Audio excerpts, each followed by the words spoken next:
Estamos no ar! Esse é o podcast Motorsport.com, edição de número 379, antes do GP do Japão de Fórmula 1, ou Suzuka, como nós temos grandes recordações. Ayrton Senna, inclusive, nesta terça-feira, quando é gravado e exibido esse podcast, 35 anos da grande vitória do GP do Brasil de 1991, Ayrton Senna lutando ali com a caixa de marchas da McLaren ali, uma vitória épica, a primeira do brasileiro em casa na Fórmula 1. Ele viria depois a ganhar outra em 1993.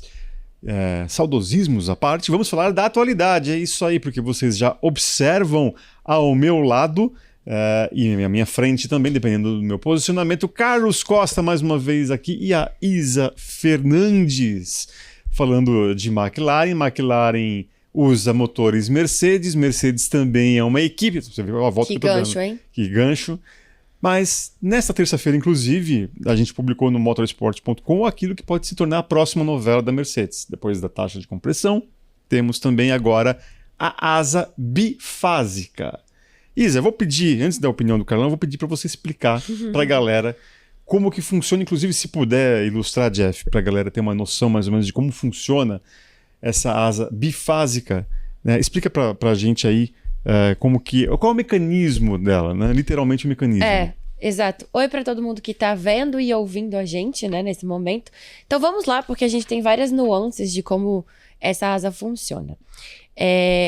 Antes de tudo, a gente precisa deixar claro que, por regulamento, a asa dianteira, ali aquelas aletas, né? Elas precisam ser fechadas em 400 milissegundos. No final do modo reta. No final do modo reta. Exatamente. E o que estaria acontecendo? Foi visto ali, em alguns momentos, que a asa dianteira da Mercedes, ela estava fechando em dois momentos diferentes. Ao invés dela ir direto nos 400 milissegundos, ela fecha numa velocidade normal e depois ela entra num segundo momento que ela fecha um pouco mais lenta. Então ela faz o primeiro movimento da forma normal, depois é como se ela parasse, mas não necessariamente para, e fecha a segunda parte de uma forma mais lenta. O que estenderia, em tese, o momento em que a asa tá deitadinha, mais deitadinha, o que daria ainda menos que parcialmente. resistência. Ainda que parcialmente. Menos resistência no ar e mais velocidade. Exatamente. E esse movimento estaria demorando mais tempo do que o permitido pela FIA. Alguns, né, mais especialistas técnicos, algumas pessoas que estão tentando entender, estão supondo que está levando aí cerca de 800 milissegundos para poder fazer esse fechamento. Todo o processo, né? No processo final, exatamente. E lembrando que não é em todos os momentos, né? Principalmente em velocidades mais baixas, ali no final da reta. Então é quando você realmente está saindo daquela velocidade toda do modo reta, que está tudo muito aberto. E então esse movimento, né, esse fechamento da asa estaria acontecendo de duas formas.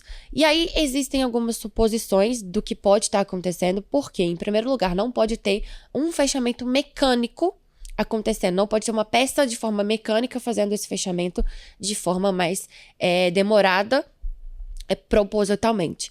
Então, a teoria que se tem no momento é uma válvula que ela alivia a pressão, né? A pressão aerodinâmica, o downforce. Então, é como se eles tivessem colocado um determinado limite que aquela asa pode segurar de pressão aerodinâmica. Quando chega nesse limite, a válvula faz um alívio. E ao abrir e ao ser acionada, ela fecha de forma mais lenta. Isso não é mecânico, isso é uma válvula como se fosse um bypass funcionando e, na teoria, pelo regulamento da FIA, poderia ser utilizado. E aí a gente tem, então, um outro questionamento. Como isso passou e está passando pela FIA? Então, a gente tem dois pontos. O primeiro deles é que, verificado com o carro parado, não tem vento. Ela vai fazer... Essas medições com o carro parado em movimento, o pessoal está se especializando, hein? Exato. E ela faz o movimento, 400 milissegundos, tudo perfeito, passa na medição. Porém, tem um outro ponto que deve ser levado em consideração. A medição das aletas, né, do fechamento das aletas da asa dianteira, por regulamento, é feito ao vivo, em tempo real. Então, a FIA, ela recebe a telemetria, ela acompanha isso ao vivo. Então, ela estaria vendo, né? Ela veria ali que está dando 800 milissegundos, de acordo com alguns cálculos. E na teoria estaria ilegal. Então, muita gente também está achando que aquilo foi apenas um problema, que a asa travou na hora de fazer o fechamento e acabou gerando esse atraso na hora de fechar a segunda parte. Então, a gente tem que ver tudo isso, porque, de certa forma, não pode, mas a medição parada funciona, mas a medição na pista não. Então, a gente precisa realmente ver como que essa asa vai se comportar no Japão para saber se realmente foi apenas um defeito ali, né, na hora de fazer o fechamento da peça, ou se realmente eles têm uma asa que faz esse fechamento de duas formas diferentes. E as reportagens ainda são bem iniciais sobre isso, Bem iniciais. Sim, sim. E a Ferrari aparentemente havia pedido para a FIA investigar esse caso, né? Porque as imagens que estão circulando nas redes Fazer sociais... aquele famoso esclarecimento, né? Que as equipes pedem. Até por conta disso que a Isa falou. Exato, e até porque a Ferrari foi pedida para se fazer esclarecimentos daquele apetrecho no Halo, né? Para melhorar o direcionamento do fluxo de ar. Então ela só tá devolvendo o que as outras equipes também estão fazendo com ela. Clássico de Fórmula 1. Né? E principalmente mudança de regulamento. Mudança de regulamento. Mas é isso. Então a Ferrari teria pedido, né? Agora a bola, em tese, está com a FIA. Sim. Né, porque também muita gente, na época do GP da China, até falou dessa asa, mas muita gente atribuindo que seria um problema na asa no momento do fechamento da Mercedes. E aí muita gente fala, não é problema, não. Aparentemente eles podem estar fazendo isso de caso pensado, mais uma vez com essa questão de você estar com na medição parada, tá ok, mas na pista, como diz o grande João Mirbetti, na prática a teoria é outra. Na prática, né, a asa... A medição parada não se representa, aplica. que é basicamente o que acontece também com o caso da taxa de compressão. Né? Agora, o que você imagina, Carol? E você acha que isso realmente pode ser o diferencial da Mercedes nesse caso? E aí teria que ser uma coisa só da Mercedes. Porque, ao contrário do motor, seria algo que poderia ser replicado para as equipes clientes. Aí, no caso, é 100% Mercedes. É, uma solução aerodinâmica da equipe, né? Que é uma daquelas partes listadas que tem que ser de fabricação própria. Eu acho assim, tem que esperar um pouco mais para ver realmente o que tá por trás dessa história, porque a gente teve reportagens da Auto Racer da Itália, né? Isso. Da Motor Busket também. Isso. Assim, e falta... alguns outros técnicos que estão pegando essas imagens, né? A Auto Racer ela traz a informação da Ferrari, do pedido da Ferrari com a FIA. Que é o que faz o negócio subir de patamar, porque a Isa mesmo contou, né? Porque nas redes sociais já havia uma outra... vamos colocar denúncia, acho que é um termo meio forte, mas enfim, imagens que mostravam esse fechamento parcial e aí depois, de maneira mais lenta, a conclusão do fechamento da asa dianteira. O que eu pondero é como a Mercedes opera isso, porque você, dependendo de como o negócio demora para fechar a asa, você tem uma perda de rendimento, então tem que ser algo muito bem pensado e muito bem executado a partir do momento que em Suzuka, por exemplo, você vai fazer a curva 1, tem algum problema de fechamento da asa dianteira no modo reto, você vai perder pressão aerodinâmica, não vai conseguir fazer a curva, mas o que a gente... É uma questão de segurança, inclusive. O que a gente imagina é que eles, caso seja de fato algo pensado previamente, eles conseguem controlar e mapear em que curvas isso seria aplicável, porque senão realmente é uma questão muito grave e que, caso seja um erro, tem que ser muito bem controlado pela FIA por motivos de segurança e não de desempenho. Agora, primeiro, um aspecto importante, confirmar se de fato a Ferrari pediu esse esclarecimento. Por hora a gente tem uma reportagem que aponta nesse sentido. Então vamos com calma. Imagino que no fim de semana do GP do Japão, que está aí por vir, madrugada próxima, né? Não de hoje para amanhã, mas de quarta para quinta, com o dia de mídia, talvez já tenhamos mais informações sobre isso. A gente traz para a galera aqui no Direto do Paddock. Mas é claro que se a Mercedes estiver otimizando a aplicação dessa solução técnica, eles conseguem ganhar desempenho pela questão do arrasto aerodinâmico. Você bem resumiu, a Isa trouxe aqui como que funcionaria isso. E, de fato, se na teoria o fechamento tem que se dar em 400 milissegundos, a partir do momento que fecha mais lento que isso, é uma questão objetiva, preto no branco ali. Não tem muito uma análise sobre mérito ou alguma coisa do gênero. Realmente extrapola o regulamento. Agora a Mercedes já está comprovado que está sendo muito esperta no sentido de dominar as brechas de regulamento, que parece ser o caso mais uma vez, e assim já dá para afirmar com relação à taxa de compressão, né? Que tem aí, inclusive, uma novela não concluída por conta de que em 1º de junho a gente vai ter a nova medição. Mas até lá a Mercedes já abriu um caminhão de vantagem no campeonato. E ainda tem mais um capítulo que foi adicionado hoje, né? Porque descobriram que o regulamento, especificamente nessa parte da taxa de compressão, sofreu uma alteração em outubro de 2025. Aquela seção estava escrita sobre a taxa de compressão de que tinha que ser 16,1, ponto. Até 25 de outubro. Em 25 de outubro, alguém alterou o regulamento e colocou em temperatura ambiente. E o primeiro momento tinha se passado, tinha se discutido com as fornecedoras de motores, que era em 16,1, ponto. E depois faz a adição de em temperatura ambiente. Pergunta é quem? Exatamente. Essa adição é que justamente abre a brecha na lei. Abre a brecha no regulamento. Exatamente. E aí, porque se termina no ponto, então não importa se é Quente ou frio. quente ou frio. E aí já se levanta inúmeras hipóteses mais uma vez. A Mercedes foi quem sugeriu, porque já tinha entendido talvez uma forma de como burlar essa parte. Por que as outras equipes deixaram, então, adicionar? Porque elas passaram teve o crivo delas para poder aceitar essa adição de em temperatura ambiente. Por que ninguém questionou? Só foi questionar depois. Então, muita coisa. A gente vê que, no fim das contas, a principal falha no regulamento é a escrita. Mas As isso é histórico, brechas né? vêm da escrita. E aí você tem inúmeras polêmicas evitáveis, porque você gera inúmeras formas de interpretação de algo escrito. E quem com ferro fere, com ferro será ferido. Qual o lance da regra lá que a Red Bull também se baseou na questão do MASE de 2021?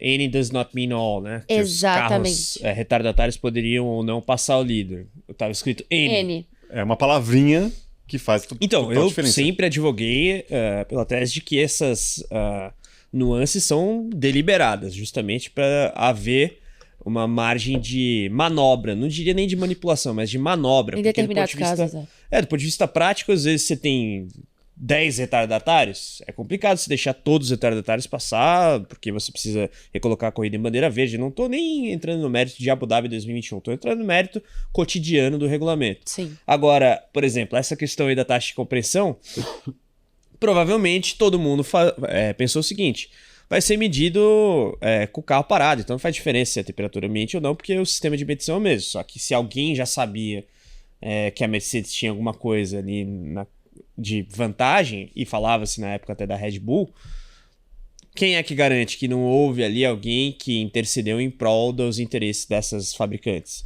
E aí as outras acabaram caindo no conto. Isso é do jogo da Fórmula 1 e sempre foi essa questão de regulamento. Agora tem esse novo elemento que me parece ser um pouco mais simples de verificar a partir do momento que eles conseguirem, primeiro, estabelecer o dolo, digamos assim, a vontade da Mercedes de burlar o regulamento. Que se for uma falha, aí a ótica é completamente diferente. E se você consegue, a própria FIA tem ali em tempo real essa questão, né? Por que não interviu? Já não interviu, até em nome da segurança, porque eles podem justamente alegar, assim, isso aqui pode colocar em risco a segurança do carro, a segurança do piloto, de terceiros. Sim. Já rodam alguns vídeos também que durante a classificação deu para ver o mesmo movimento da asa.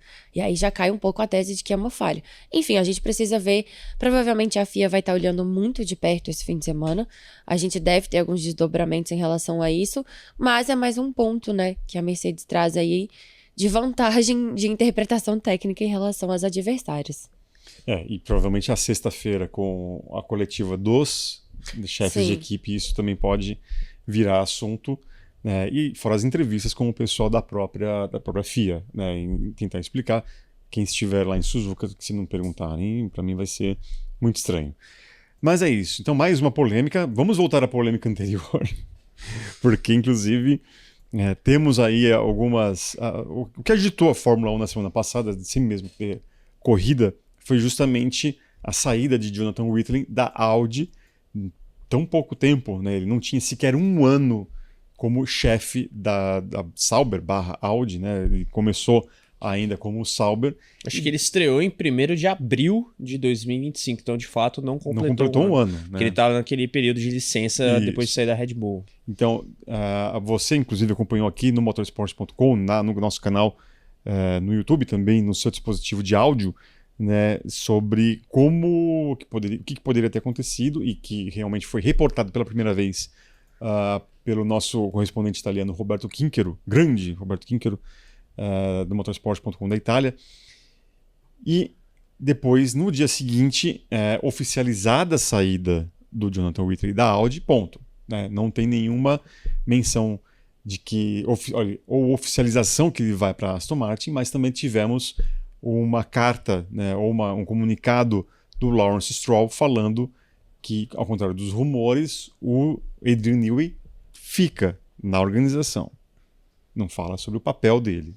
É que assim, isso tudo decorre da estranheza que gerou lá atrás o anúncio do Adrian Newey como chefe. Né? Começa por aí, né? E isso foi assunto na imprensa, não só no motorsport.com, seja Brasil, edição global, de que eventualmente seria algo temporário, uma vez que o Adrian Newey tem como foco o projeto do carro. Então, assim, não é porque vai contratar um chefe de equipe que vai sair o Adrian Newey. Da mesma forma que a Audi, quando contratou o Jonathan Whitley, o Mattia Binotto não foi demitido, pelo contrário, né? Então, são duas questões diferentes.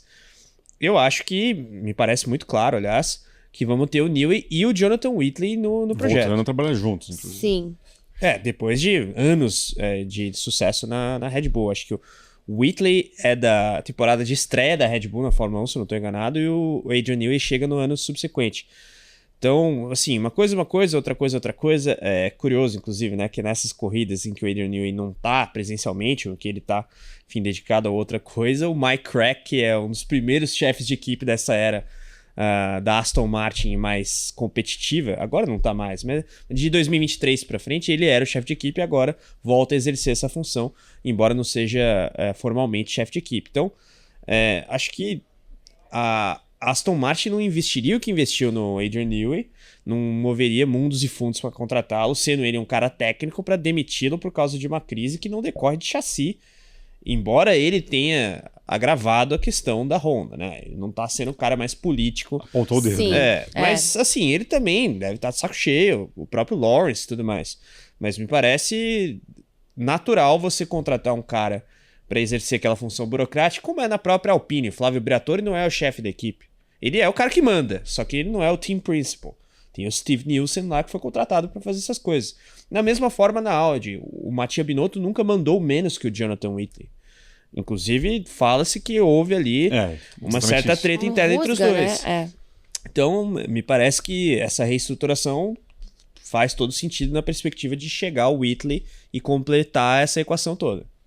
E agora a gente, em tese, vai ter, temporariamente ou não, né, o Mattia Binotto voltando a ter aquela função da qual ele foi tão execrado na época da Ferrari.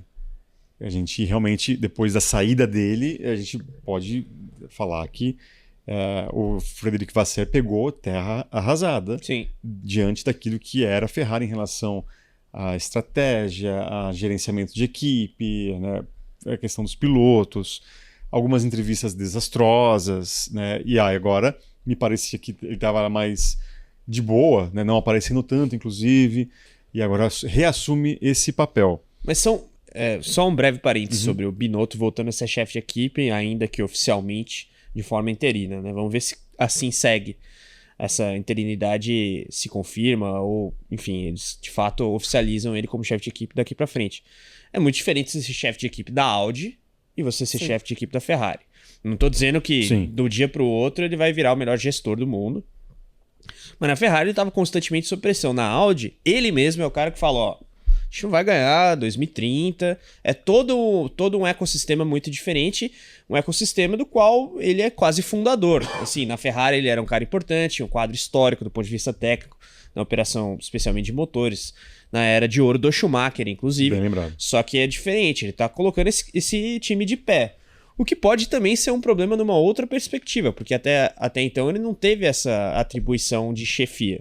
Ele teve por 2 corridas, se é que dá para assim contar, no começo do ano passado, quando já havia ali a transição Sauber-Audi, né, que a Audi tinha comprado mesmo as ações da Sauber. Então, vamos esperar para ver. Não acho que seja o caso de já chegar jogando pedra no Binotto na primeira corrida. Embora a Sauber Audi, do ponto de vista de estratégia de corrida, não tenha lá mostrado tanta coisa boa, né? É esse ponto que eu ia trazer. Eu acho que o Binotto, na época da Ferrari, como chefe de equipe, as estratégias, né, ali a questão de tomadas de decisão era sempre muito questionado, e principalmente a forma como ele tratava isso para a imprensa, como ele colocava as situações, né? Ele não entendia, ou ele tentava passar que a gravidade da situação não era tão grande quanto estava todo mundo vendo. O mundo caindo. Exato. Mas vamos lá, só um breve parênteses. Melhorou tanto assim as estratégias da Ferrari com o Frederico Vasseur, ou ele só admite que tá errado? Eu acho que o fato dele pelo menos admitir que tá errado é menos pior do que querer achar que todo mundo é meio bobo, sabe? Sim. Eu acho que é menos feio, entende? E aí é um ponto que me deixa um pouco assim com o pé atrás com o Binotto. Você falou exatamente o que eu ia trazer. É que a gente já sabe que a Sauber, né, ela não tinha ali, não era um forte dela essas estratégias. Ela passou por muitas dificuldades, principalmente no começo do ano passado. Era complicado.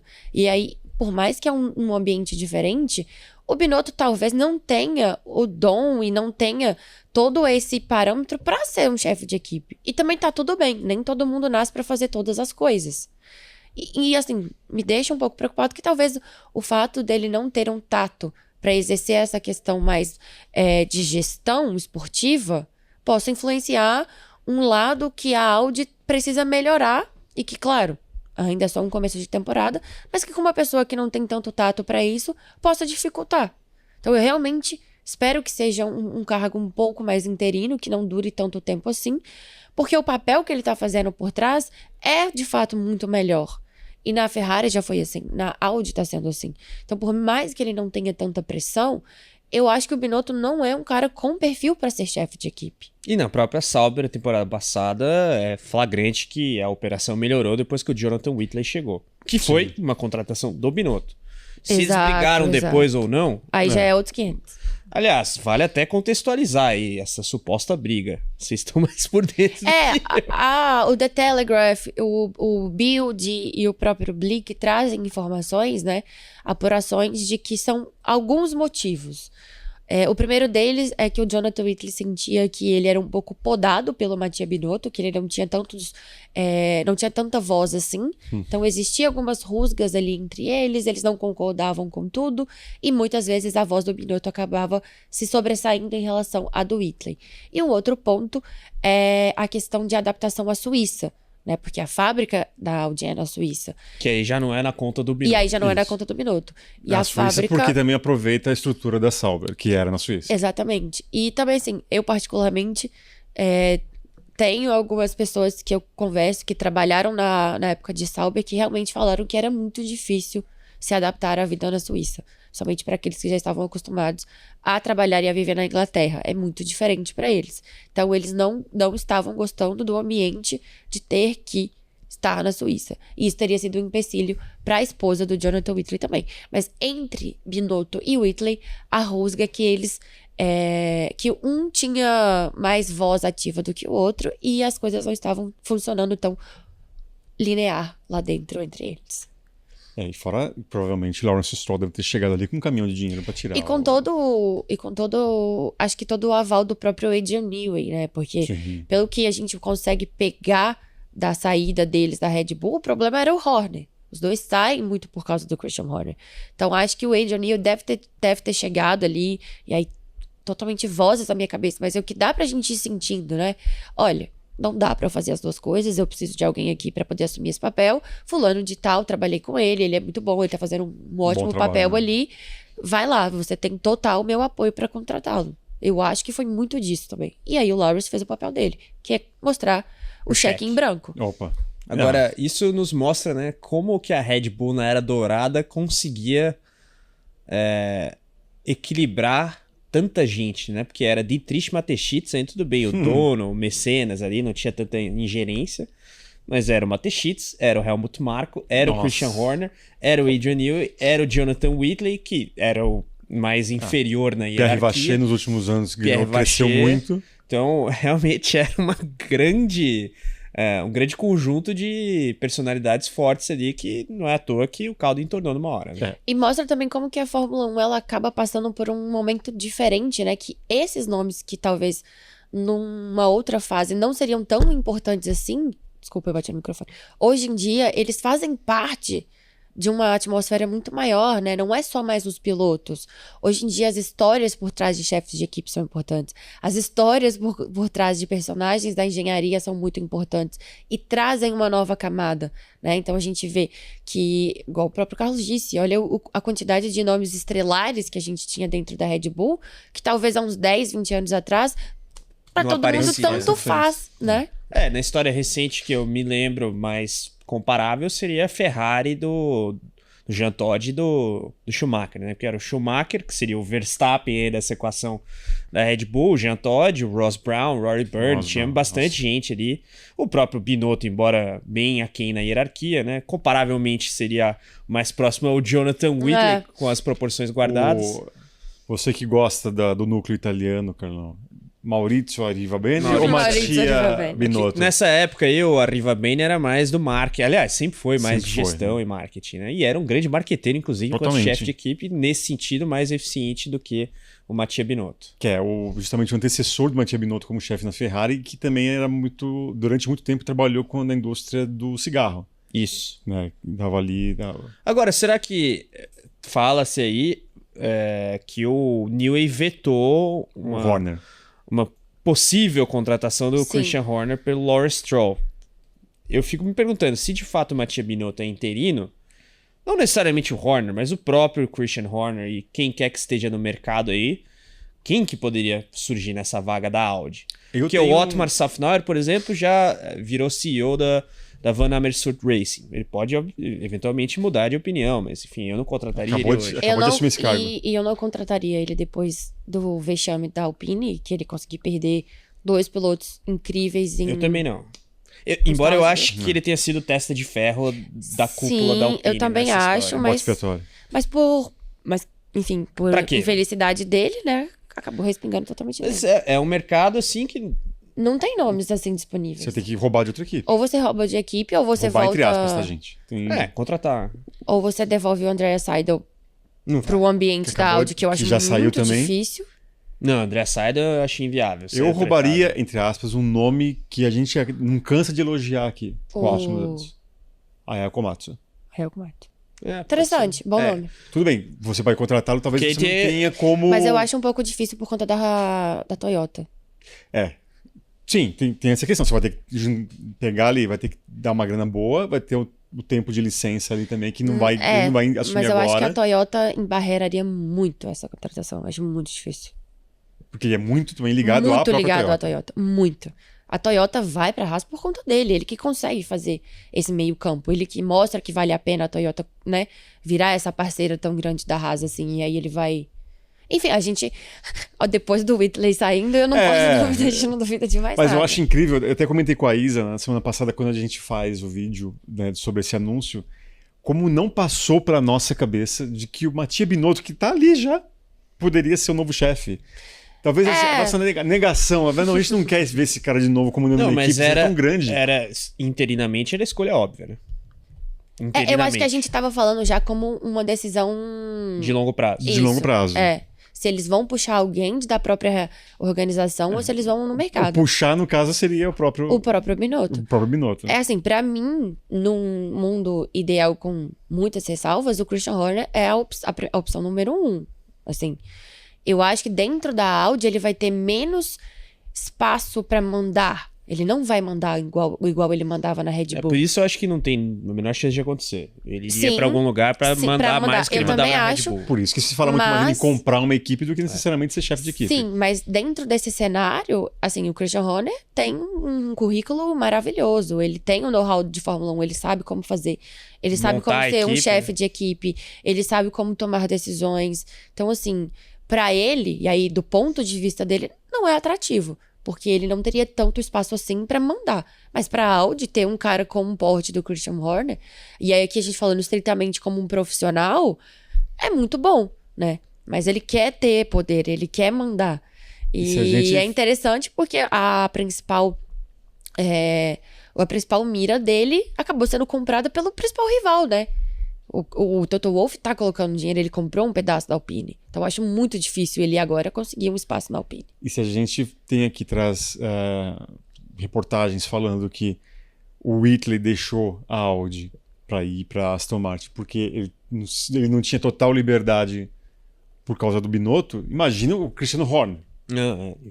É que são que eu trouxe duas perspectivas diferentes, sim, né? sim. Do que seria bom e do que o Christian Horner aceitaria. São coisas bem diferentes. Mas aí, no caso, o Mattia Binotto vai permitir que ele vai contratar um cara que vai, se bobear, vai engolir ele. Difícil. Não, isso aconteceria se o Binotto fosse demitido e eles contratassem o Horner. Ok. Que é basicamente o que aconteceu na transição André Seidel Mattia Binotto. Mas, em tese, isso, assim, a gente está nesse momento... até antes desse terremoto, estava todo mundo elogiando bem a organização da equipe. Eu acho que o trabalho que o Binotto faz é bom. Sim. Assim, pra mim, o Whitley fez isso assim, até sem talvez dar muita brecha pra que a Audi soubesse. Acho que não houve uma abertura clara de descontentamento. Estranheza. Às vezes é uma decisão pessoal, né? Então, é isso que eu tô falando. Muito mais pessoal. Eu tô falando, não houve uma abertura clara de descontentamento, não houve uma verbalização, foi apenas estou saindo. É que o Jonathan Whitley, apesar de ter começado na Benetton Renault, sempre em Anston, sempre em Inglaterra, Red Bull, Milton Exato, Keynes, sempre ali. Silverstone do lado, né? Pra eles é lindo trabalhar ali. Vamos ver. Agora, né, a gente fala da Audi também, temos que lembrar de Gabriel Bortoleto. De alguma maneira vocês observam que isso pode respingar na campanha do piloto brasileiro, essa mudança, talvez... uma readaptação a um novo sistema de trabalho. O que vocês imaginam que pode acontecer com o Bortoleto e se isso pode passar batido? Não, com certeza impacta. O chefe, é a sua relação direta de trabalho ali, a operação de fábrica. O Whitley é um cara muito técnico, embora esteja ganhando esses contornos políticos decorrentes do cargo de chefe, né? Porque até então ele era diretor esportivo, que é diferente. Ele era o cara que fazia interlocução com a direção de prova e tudo mais, mas é diferente você lidar com um patrocinador, você lidar com um dono de equipe, você lidar com uma montadora de fato, como era a relação dele na Audi. Embora, em tese, o cara que tivesse contato direto fosse e ainda é o Mattia Binotto, mas ele tinha essa função também. O Gabriel, o Nico Hülkenberg e toda a equipe, inclusive o próprio Mattia Binotto, são impactados por isso, que o Mattia Binotto vai ter que concentrar mais funções, pelo menos interinamente. Então, o ecossistema muda. Pode ser que funcione. Vai ter que esperar para ver. Eu acho que não tem como opinar agora. Mas, se eu tivesse que apostar, eu diria que, primeiro, a operação de box da equipe vai piorar. Que o Jonathan Whitley também era acreditado como o cara que fez isso ser muito eficiente na Red Bull. Inclusive, antes mesmo da Audi contratar o Jonathan Whitley, eles contrataram o Leroy Stevenson, que era um dos caras lá, chefe de mecânicos da Red Bull. Que, pelo que eu sei, continua na Audi, então vamos torcer para que continue eficiente essa operação. E a questão da estratégia, né? Porque me parece claro que a Sauber melhorou um pouco desde que ele chegou, ele e Jonathan Whitley. E isso me refiro a Sauber mesmo, não a Audi. Mas, assim, também coincidiu com a melhora do carro ano passado, então é difícil de analisar muito qual o impacto disso, mas eu imagino que vai haver todo um rearranjo no sentido de contratar alguém aqui e ali, nem que seja alguém de marketing, de relações de business, para eventualmente aliviar um pouco das funções mais corporativas do Binotto, para que ele seja o chefe de equipe mais racer ali, que pode acontecer. Essa questão aí da interinidade, ela não está definida ainda. E o Binotto, você pode criticar, pode não criticar, mas é um cara que, se a cúpula da Audi está lá vendo o cenário atual da Fórmula 1, eventualmente não vê uma contratação óbvia, não chega num acordo com alguém, não é um cara assim que você vai ficar desesperado. Você pode não gostar dele no seu perfeito, mas ele tem todo o histórico dele de Ferrari, mesmo dentro da Audi. Eu me lembro do Rico Penteado falando sobre o Jonathan Whitley, que você falou, dele falando da questão esportiva da Red Bull, dos mecânicos, por exemplo. Um detalhe, mas que eu acho que também que tem esse lado que talvez interfira no trabalho do Gabriel Bortoleto, que ele realmente encurtia na cabeça dos mecânicos que fazem pit stop, por exemplo, que eles eram atletas, eles tinham que ser atletas, então um treinamento ferrado para justamente fazer aquele pit stop que a Red Bull se notabilizou, em ser uma das mais rápidas, durante muito tempo a mais rápida da Fórmula 1, que o próprio Jonathan Whitley, que fazia esse treinamento, que fazia questão dessa parte esportiva. Que ele era mecânico, né? Ele era mecânico da Benetton. Mecânico mesmo. Então, o cara que pensava ali muito e fazia com que os caras ali trabalhassem o corpo ali, ó, atleticamente falando, que tinha que ser os mais rápidos, os melhores e tudo. E também em outros méritos também, muita gente, o que acabou fazendo ele se transformar num chefe de equipe efetivamente. Vamos ver, tomara que isso não interfira, né, no próprio trabalho do Gabriel Bortoleto e nos resultados, né? Então, fico meio ressabiado ali. Mas, assim, vai ter interferência, pode não transparecer tanto em resultado, mas não tem como não interferir. Principalmente pro Gabriel, que é um novato ainda, segundo ano apenas, né? Era uma situação um pouco mais confortável, porque ele chega, o Whitley passa por todo esse processo dele do ano como rookie, e ele já tem essa confiança. Agora ele precisa se provar novamente para o chefe de equipe. Tudo bem que o Mattia Binotto tem a confiança, ele acredita no potencial do Gabriel, porque muito da contratação veio dele. Ele que optou do Mattia. Ele que optou por contratar o Gabriel. Mas ainda assim, né, você tem que voltar todo aquele processo de mostrar para o seu chefe de equipe que você é uma pessoa, que você é um piloto confiável, que você é um piloto bom, que você é um piloto rápido. De confiar no seu chefe de equipe. De você confiar, de criar, eu acho que o grande que faz ponto parte também. É criar uma relação. Você tem que começar tudo de novo, de criar uma relação com um chefe de equipe. É chato, influencia. Não é do dia pra noite que isso acontece. Tanto que a gente viu, né, o ano passado, que no começo da temporada, as relações ainda, elas eram muito não superficiais e elas foram... E tudo foi ficando muito mais afinado com o passar do tempo. E você ter que passar por isso de novo é chato, é complicado. Então, assim, pessoalmente falando, eu acho que tem até mais impacto do que como um resultado puramente falando de tempo, sabe? Agora, voltando a falar um pouquinho da Aston Martin, né, o buraco é muito embaixo e por mais que a gente tenha elogiado bastante o Jonathan Whitley, o fato é também que ano passado foi o primeiro ano dele como chefe de equipe. A Aston Martin me parece numa crise danada, desde com o seu fornecedor de motores, ainda não se sabe ainda direito o que está rolando está acontecendo essa trepidação excessiva que pode prejudicar, inclusive, a saúde dos pilotos. Vocês acham que o Jonathan Whitley dá conta de dar a volta por cima dessa crise junto com todo mundo da Aston Martin?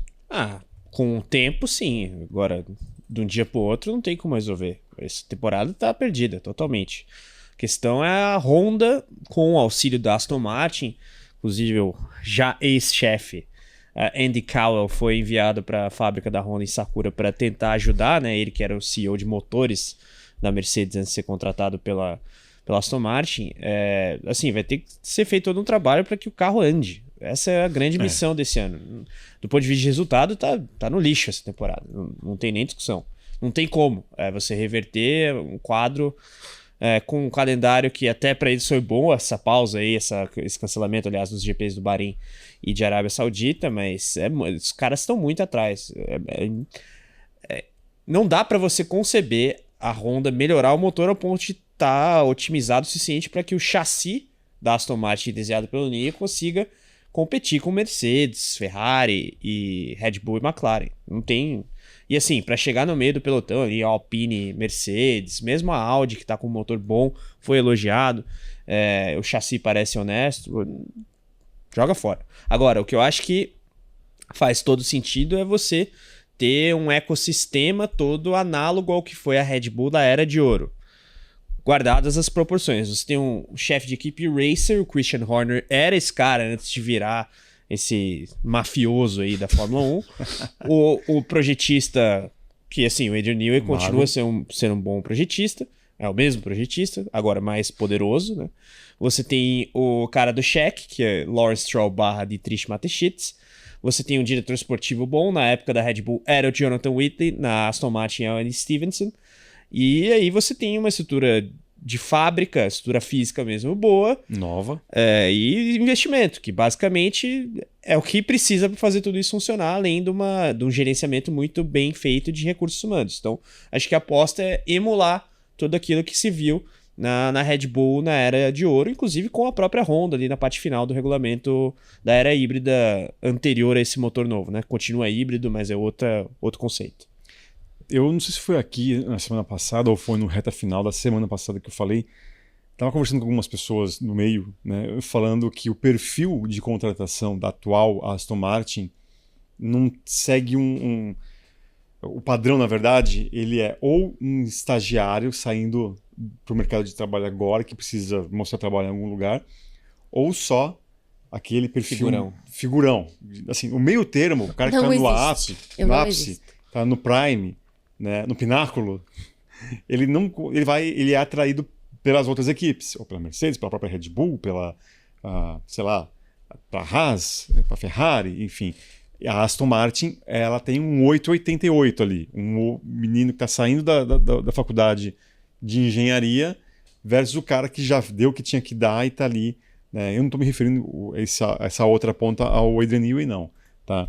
Mas o fato é que tem uma dicotomia ali, não tem um cara do meio ali, o cara que está realmente conseguindo, o melhor dele está na Aston Martin. Às vezes até tem e a gente não sabe. Agora, o que eu questiono, que vai totalmente em linha com o que você falou, sucessivas contratações de figurão sem nem dar tempo pro cara trabalhar. Sim.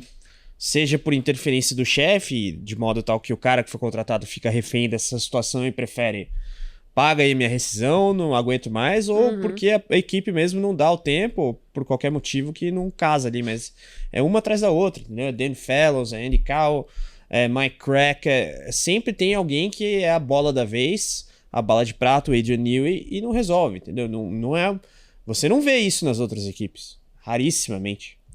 E se você analisar também nesse perfil, explica um pouco da dupla de pilotos, porque o Fernando Alonso é o mais velho do grid, mas o Stroll não é mais o estagiário. Não é mais estagiário, mas é o filho do dono, que também é difícil. É que ele é filho do dono desde 2017, né? Sim. Quer dizer, desde 2019, formalmente, do dono, né? Na Williams, o Stroll só colocava dinheiro. Mas em tese, por exemplo, o Fernando Alonso já tinha que ter se aposentado seguindo a média etária da Fórmula 1. Que aí é uma questão de oportunidade de negócio e de desempenho, né? Não dá pra você dizer que o Fernando Alonso até o fim, de maneira assim incontestável, até o fim de 2024, que ele não tinha desempenho, que 25 já o carro tava muito aquém e agora o carro nem anda. Então não dá pra você nem avaliar muito o desempenho do Alonso, que ele não consegue andar com o carro. Se bem que ele até fez boas largadas. Sim, não. Bom, a largada... Deixa eu falar do carro da Fórmula 1, veja como gancho as largadas, que é realmente... Se até esse carro da Aston Martin consegue dar uma largada, né, isso acaba, né, corroborando com a tese de muitas pessoas em relação a esse novo carro da Fórmula 1, especialmente no que tange a artificialidade. Eu estou falando da largada, né? A Aston Martin do Alonso. O Alonso se colocar em 10º depois de uma largada, depois de ter iniciado lá atrás, para mim, né, diz muito. E eu não estou falando aqui, por exemplo, as largadas da Ferrari, as largadas do Hamilton, não. Eu acho que a gente tem que medir aqui a questão da Ferrari, como o atual momento da Ferrari, no geralzão, né? Tem uma boa largada, é um ponto, né? Agora os outros acabam ficando a desejar. Bem, até pode ser por uma questão da Mercedes, como a gente falou aqui no início do programa, né? Sobre o que pode ser. Red Bull. E a Red Bull, que tá meio estranho. Foi a que mais teve problema com largada. Pois é. E o Verstappen é um histórico bom largador. Um grande largador. Né? Não que ele nunca tenha errado, né? Mas já a média dele é alta. Né? E agora é 2 largadas ruins em 2 provas. Sim. Mas talvez seja isso que quer dizer que... Você queira dizer que a largada, por conta desse regulamento novo e esse monte de apetrecho elétrico, virou um bicho-papão? Exato. Virou salve-se quem puder. Virou algo muito inusitado. Pode ser o cara não tá de acordo com o talento. É que o motor da Aston Martin dá uma vantagem. Ele dá uma trupicada ali e o carro vai no embalo, vai. Ele já é um embalo. Ele já pega no momento que tá no ar, no alto, assim já vai. Ai, que horror! Mas é isso. Tivemos esse fim de semana Max Verstappen acelerando sem dó, acelerando sem parar, sem precisar ficar vendo bateria, como ele mesmo disse. Deu uma alfinetada ali, né? E o Johnny Herbert, histórico piloto, que na minha infância estava sempre ali, o Galvão Bueno sempre falava o nome de Johnny Herbert. Johnny Herbert que foi sucessor do Jos Verstappen na Benetton, inclusive na época do Schumacher. Caramba, nem eu me lembrava dessa. Mas enfim, falando, né, num podcast, entre outras palavras, que concorda que o fale menos e corra mais. Carlão, não sei se você estava aqui, a última vez que você esteve aqui foi pós-GP... A última vez que eu estive aqui foi ontem. Não, podcast motorsport.com. Umas 2-3 semanas atrás. Já não tinha começado o campeonato, já tinha começado, já. O que você tende a falar? Você vai defender o Verstappen em relação a esse carro? Cara, eu acho que os dois estão certos. De certa forma. O Verstappen é tetracampeão mundial. Se ele não tiver direito de falar... Aliás, eu acho que qualquer piloto tem direito de falar o que quiser. Inclusive de falar que ser campeão não é a prioridade dele. Quem disse isso foi o atual campeão da Fórmula 1. Ele pode falar o que ele quiser. E as pessoas podem achar o que quiserem. Também. O Johnny Herbert tá... Assim, a rigor, do ponto de vista de quem acha que a prioridade de um piloto deve ser a Fórmula 1, ele não tá errado. O Verstappen tem que pilotar mais e falar menos mesmo, até porque ele não conseguiu largar direito nas 2 últimas etapas, mas assim, qual é o ponto? O Herbert tá defendendo que o Verstappen não pode criticar? É esse o ponto? Se for esse, ele tá errado. Que todo mundo pode criticar, quem quer que seja ali. O Stroll pode criticar, e o Stroll tem criticado muito a Aston Martin e Honda, e ele está certo de criticar, apesar de não ser um bom piloto. Então, assim, é claro, convenhamos, tudo isso... Johnny Herbert versus Max Verstappen. Eu também Mas sou o Johnny contra. Herbert é comentarista, a função dele é comentar, E né? foi perguntado pra ele, na verdade. O Damon Hill coloca as palavras. Ele fala: você acha que o Verstappen tem que falar menos e pilotar mais, né? Traduzido pro português. Quem E aí mais, ele Damon fala... Hill? O Johnny Herbert. E, assim, e o Johnny Herbert ainda fala... Ele fala, em alguns aspectos e respeitosamente, sim. Então, assim... Sim, o quê? Sim, ele tem que falar menos e pilotar mais. É porque, assim, é uma questão... No bojo de tudo isso está o debate sobre o regulamento. Essa é a grande questão. Exatamente. Total. O Herbert e o Damon Hill têm uma opinião um pouco mais ponderada em relação ao novo regulamento. Não tô dizendo que eles gostam, tá? Mas eles não são um cara que flagrante e publicamente odeia o regulamento, que é o Verstappen.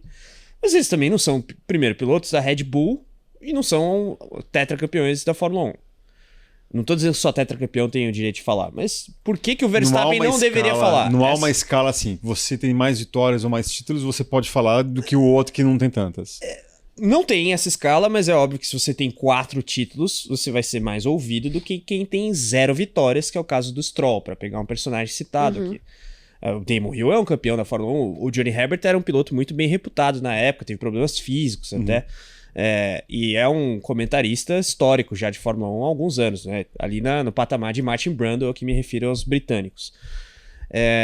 Assim, eu acho que tá todo mundo de direito de falar. O Verstappen tá no direito de descer a lenha. Eu, particularmente, sou mais da opinião do Verstappen de que o regulamento é muito artificial, de quem acha esse regulamento sensacional não entende de corrida. Ele fala isso de uma maneira agressiva, como ele sempre se reportou a coisas que ele não gosta.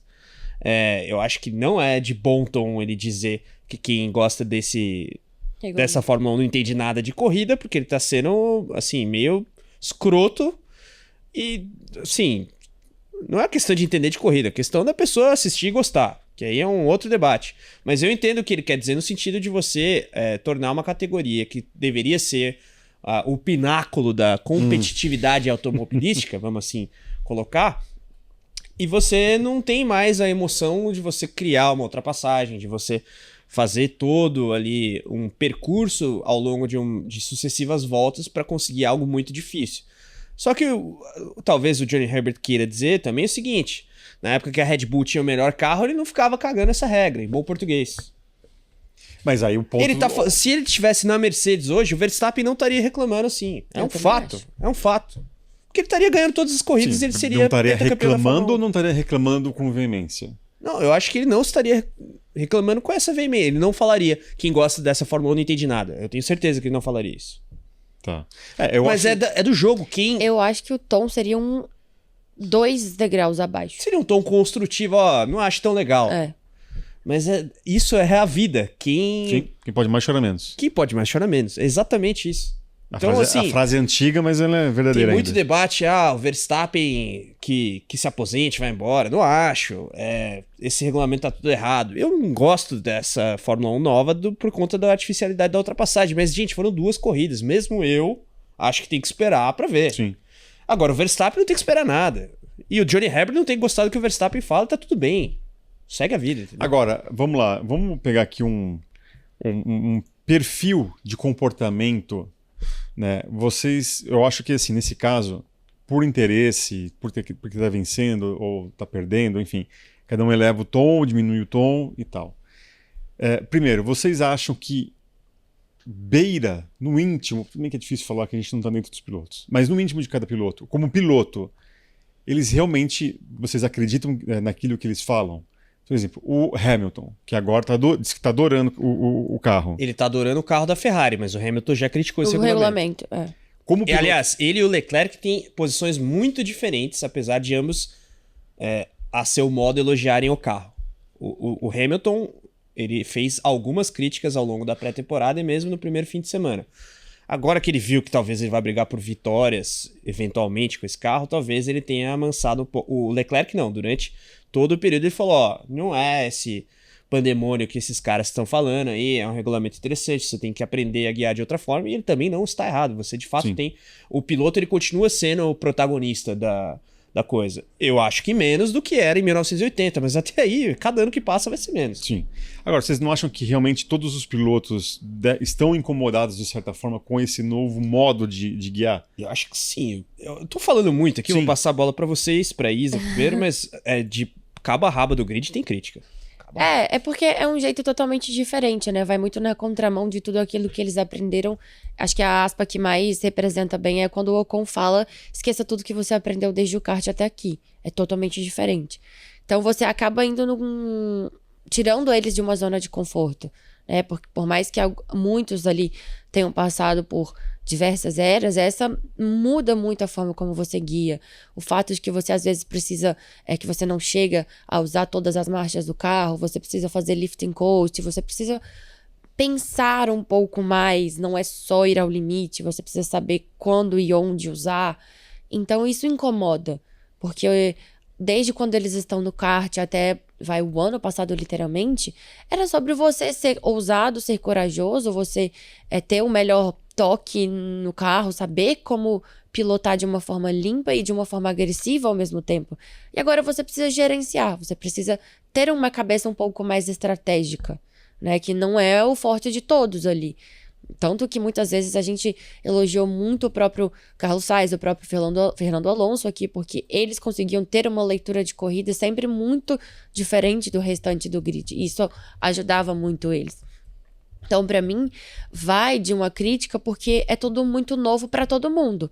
No decorrer dos anos e ali com as mudanças que eventualmente vão, não tem como, elas vão existir, elas vão acontecer.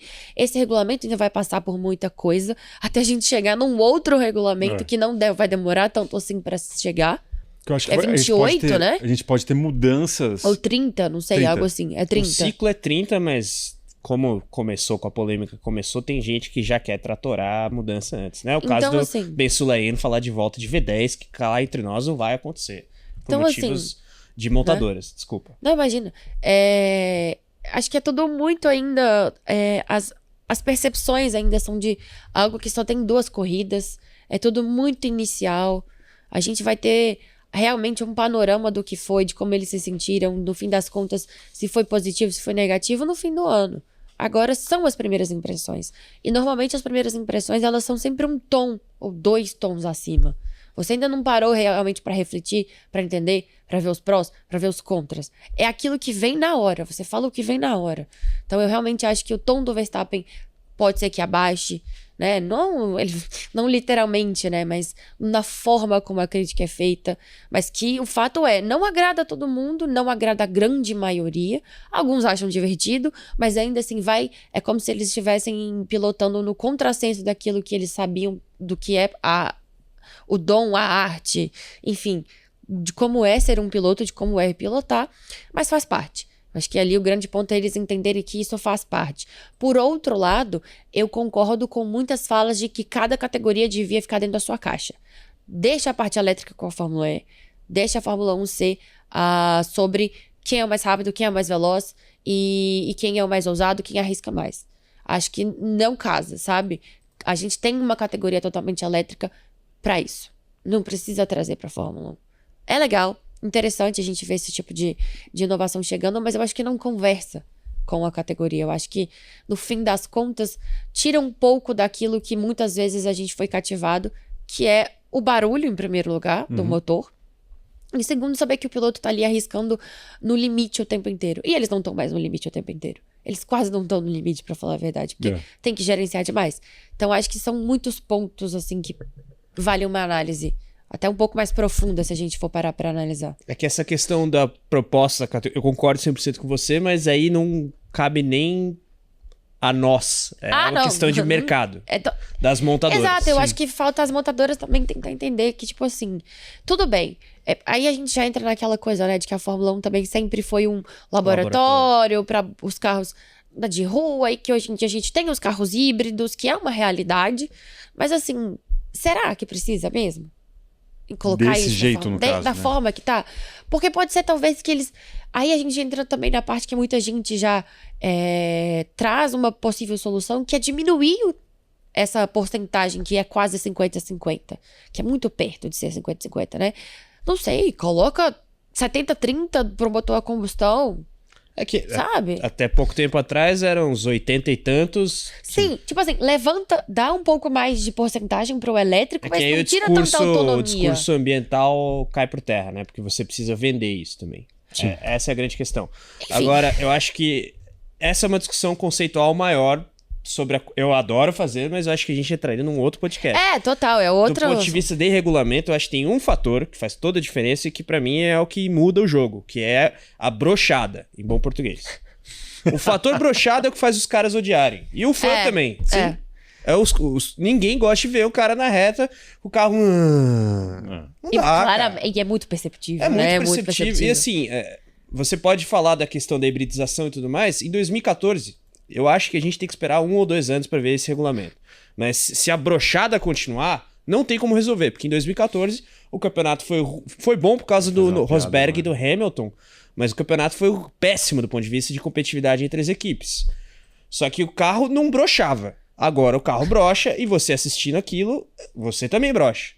Então, assim, eles vão ter que resolver essa questão do carro perder potência na reta, porque isso é inadmissível para uma categoria como a Fórmula 1. E para qualquer categoria. Na Fórmula E isso não acontece. Por isso que eles correm circuito curto, entendeu? Sim. Agora, é engraçado, você falou, eu ia fazer uma piada. Mas aqui, é muito mais básica a discussão do que ela até- pode Parece ser. Sim, até o efeito sonoro que você fez. Fala assim, se continuar broxando durante 2 anos, não tem como levantar a categoria. Mas Cuidado. é exatamente. Mas é exatamente Ai, isso. Os Exatamente. 40 primeiros... como que é? Os 40 anos... Enfim, eu ia fazer uma piada contra vocês dois, mas Da eu infância perdi. do homem. Não, e aí, complicado. assim, você tem o trabalho da Mas, Liberty, que levantou a categoria a um patamar raramente visto, ou nunca visto antes, né? E por conta de um regulamento técnico, acaba podendo coloca tudo a perder ali, ou correndo esse risco desnecessário. Mas, Agora, comparando 14, 26, assim, 14 é um campeonato, do ponto de vista da hierarquia das equipes e das fabricantes de motor, ruim também. Só que você tinha uma briga interna. Vai que Antonelli e Russell fazem um grande campeonato. Aí todo mundo vai gostar. sim. Apesar das artificialidades e do carro morrer na reta. Vamos ver, vamos esperar pra ver. Agora, ainda falando sobre isso, basicamente, na questão de discurso sobre o novo carro, vocês não acham que os pilotos tinham que ter uma percepção mais macro? Eu estou me referindo ao seguinte, beleza, eles podem entrar nas reuniões, entre eles, com FIA, com alguém da Liberty e falar o diabo.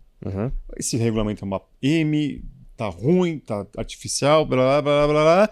Mas pelo menos na hora que ligar o microfone, em nome do esporte, em nome de você ter um entendimento que você pode estar tirando o público de Eu acho assistir que o eles esporte. já ponderam.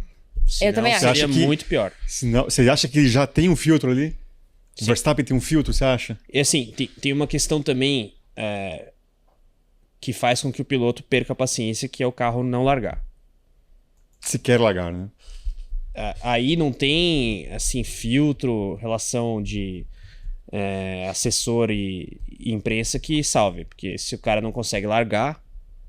Por exemplo, acho que a Vamos fazer um McLaren paralelo e com a Stock Car no passado, que teve seus problemas, que foi sendo remediado. Não tem como você... Assim, a gente deu todo o benefício da dúvida de um novo carro, que acabaram revertendo o motor. viu-se que não dava certo, não tinha como o piloto não criticar. Sim. E não é à toa que mudou. E eu ia falar que um dos grandes... A Fórmula 1 se beneficia muito, por exemplo, do Piastri não ser um cara verbal, que vocaliza muitas coisas. Imagina se o Verstappen sem largar 2 corridas seguidas por problemas do novo regulamento. Ele estaria descendo o pau. O Piastri é muito contido, né? Então, eles ainda dão a sorte em alguns momentos, sabe? Eu não tô aqui, inclusive, ao questionar isso, eu não tô colocando aqui que tem que ter censura, que o piloto não tem que falar mas é e uma tal. reflexão. Né? Pra gente, como meio de comunicação, quanto mais o piloto falar, meu amigo, o negócio pra gente tá ótimo, né? A questão é a postura do piloto para ele não queimar o próprio produto da onde ele tira o sustento dele. É que aí também, eu fiz, por exemplo, paralelo com a Stock Car. Eles são pilotos de Fórmula 1. Eu acho que eles não passam tanto por essa reflexão, assim, de vou perder público. A gente é a melhor categoria do mundo, vou falar, e se o público quiser sair... Vai ser também uma quantidade pequena. E no fim das contas, são eles que estão dentro do carro, né? A gente tá safe sentadinho assistindo.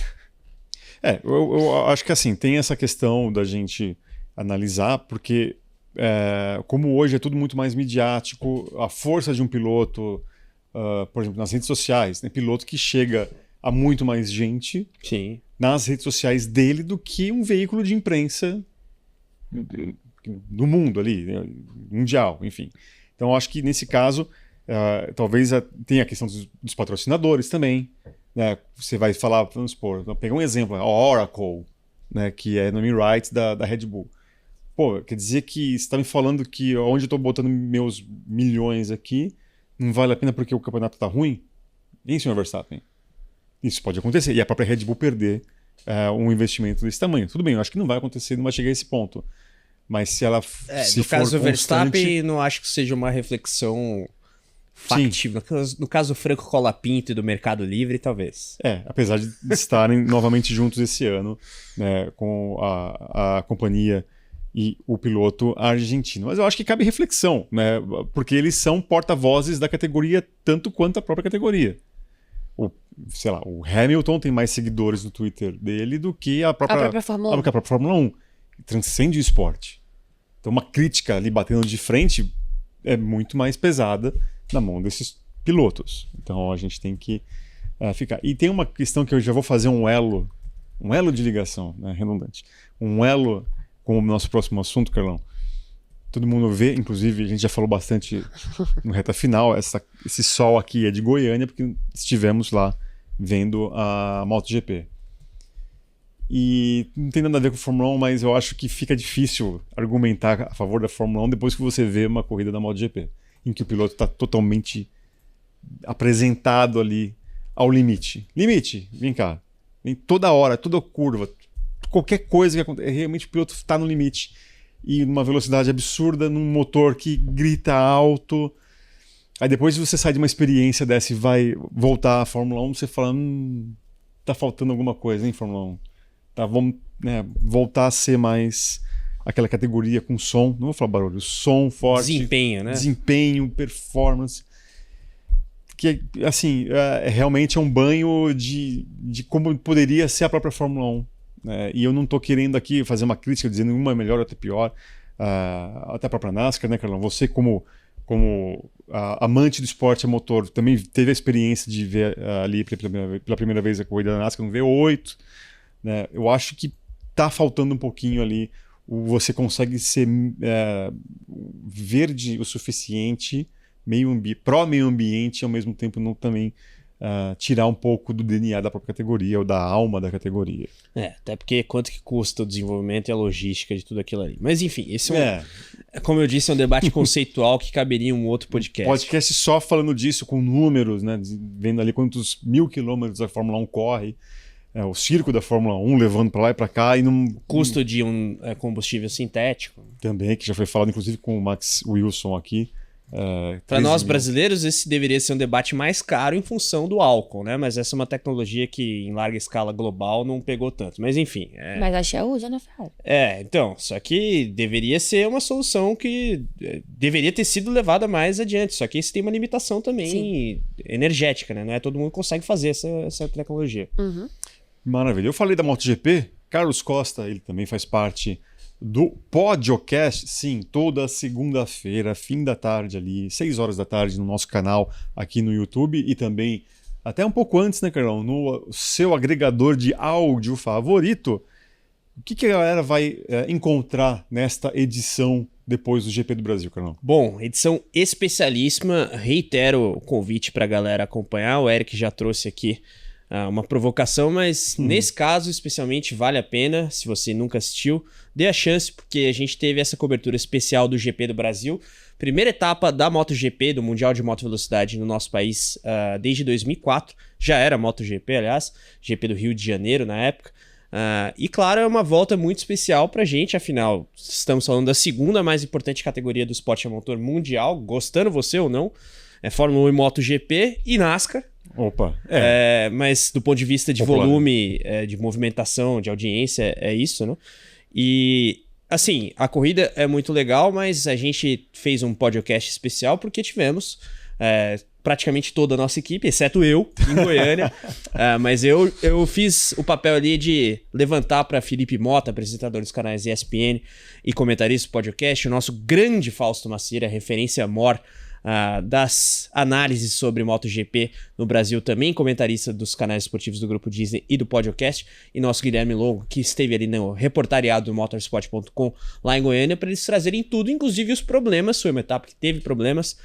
Se o Eric falou dos pilotos expostos ao limite, sim, esse limite contou com pedra de asfalto batendo no corpo deles. Mas, assim, a corrida foi entregue, foi um espetáculo do ponto de vista desportivo.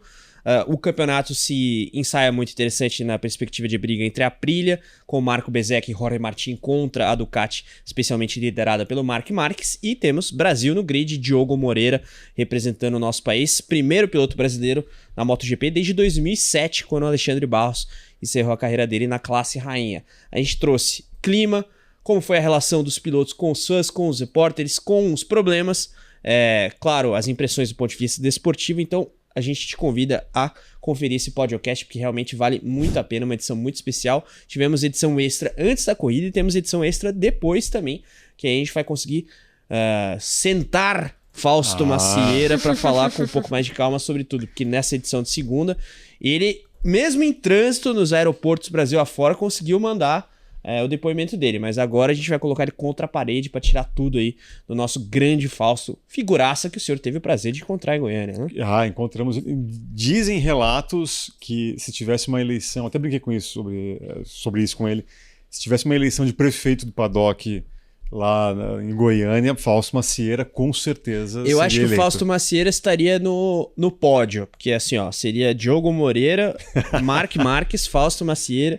O governador de Goiás, Ronaldo Caiado, estaria bem abaixo aí dessa hierarquia. E também um piloto, até pela ligação com o Brasil, bastante Franco popular, Morbidelli. Franco Morbidelli, né? Que trouxe a família, a mãe. Capacete com referências à cultura brasileira. Então estava bem legal, obviamente, no programa, inclusive, que você já viu agora trechos aqui ao nosso redor, aqui na telinha, né, para você que está ouvindo. Obviamente não viu, mas o convite continua. Só pesquisar podcast no feed do seu exatamente. agregador. Então, fique ligado que tem muita coisa. A gente fala dos problemas, ninguém foge de nada. Nós, inclusive, o Guilherme Longo foi pessoalmente na pista ali depois da corrida, trouxe as fotos e que realmente são impressionantes. E agora vamos ver o que vai acontecer com o autódromo, com o circuito. Não, com certeza vão aperfeiçoar. É o que eles precisam fazer para ficar numa categoria de nível da MotoGP. Tem uma lição de casa a ser feita, para mim está muito clara. E que, assim, pode parecer simples, mas o grande problema é você conciliar as reformas necessárias com o calendário do esporte a motor brasileiro. Porque tem corrida das categorias nacionais lá. Então, vamos ver. Espero que façam tudo direitinho, mas creio que assim será. Só a título de registro, o primeiro GP da Indonésia da história da MotoGP em 2022 também teve problemas. De um ano para o outro eles conseguiram, problemas muito parecidos, de ordem asfáltica e tudo mais, conseguiram resolver de um ano para o outro. Então não tem por que a gente imaginar que não vai ser o caso em Goiânia. O GP da Indonésia segue aí no calendário com a pista de Mandalika. E aí a gente tem que entender uma coisa que eu já falei e eu volto a repetir. O principal evento do Autódromo Internacional Ayrton Senna de Goiânia é a MotoGP. Se tiver que adiar as categorias nacionais em nome da reforma, se vão reformar o circuito inteiro ou se vai ser só um trecho, a questão de infraestrutura também ao redor ali, tem que parar.